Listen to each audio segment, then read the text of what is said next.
hardly soak it out. It takes an hour. And that's been really dry. All right. So I think we got about 1.25 inches of rain there.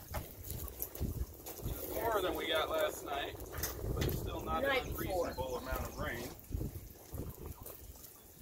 So the first thing I'm going to do is just set these buckets up here so we can look at them. As I mentioned before, the ones in the front are the runoff, and the ones in the back are the infiltration.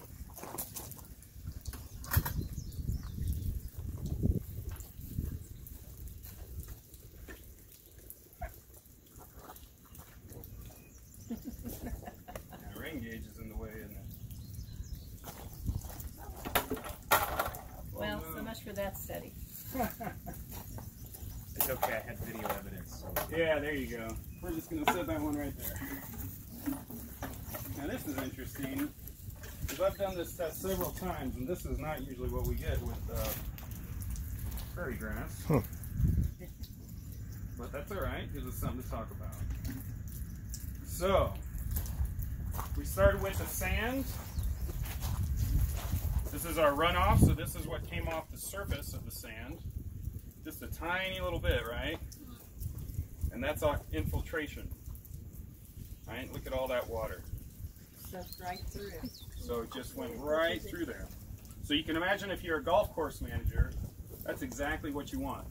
Right? At golf courses, they're turning on irrigation every morning, right? And they got to water that grass, but they don't want it to get diseased. And they want to be able to go out and actually play golf and mow and do all those things. So they need great drainage, right? So there's sand. That's also why they use so much water. That's part of the reason they use a lot of water on golf courses. That's right. So this is our conventional tilled soil, and you can see, look at how much ran off the surface from that rain event. And you know, if you guys ever hear about environmental issues like algal blooms from rivers, and parts of the ocean now are having issues with nutrient leaching and nutrient runoff, this is exactly how it happens. People fertilize their agricultural fields, you get a storm, it washes into the creeks, and it takes everything with it. Everything from the soil to the fertilizer, to everything else that they put on it. So that's not good either.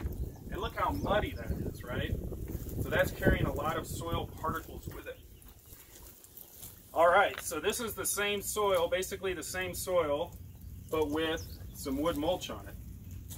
And look at the difference here. So this is our runoff. We have basically zero runoff, and it's all infiltration. And that water is actually quite a bit cleaner, right? Look how much cleaner that water is. As the water passes through that mulch, it slows down. And so it doesn't erode the soil as much, and it doesn't carry that mud with it.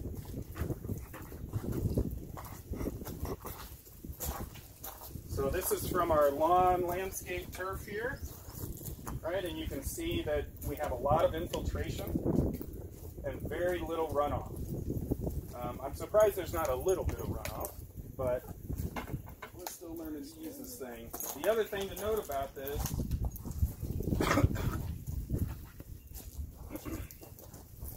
look how much cleaner it is than the infiltrate from the mulch one, right? So this mulch protected the soil, the soil from being eroded through runoff, but the turf, this has roots in it, right? That soil has structure to it because there's plant roots growing in it, holding it together, and also acting like a filter too. So the water that comes through is much cleaner than the water that comes through this filtered soil. All right, so plant grass, it's a good thing. And then last but not least is our prairie. Now, typically with a prairie, you see very little runoff and a lot of infiltration. And I may have to go change the way my sample is here a little bit to see if that'll happen again some other time.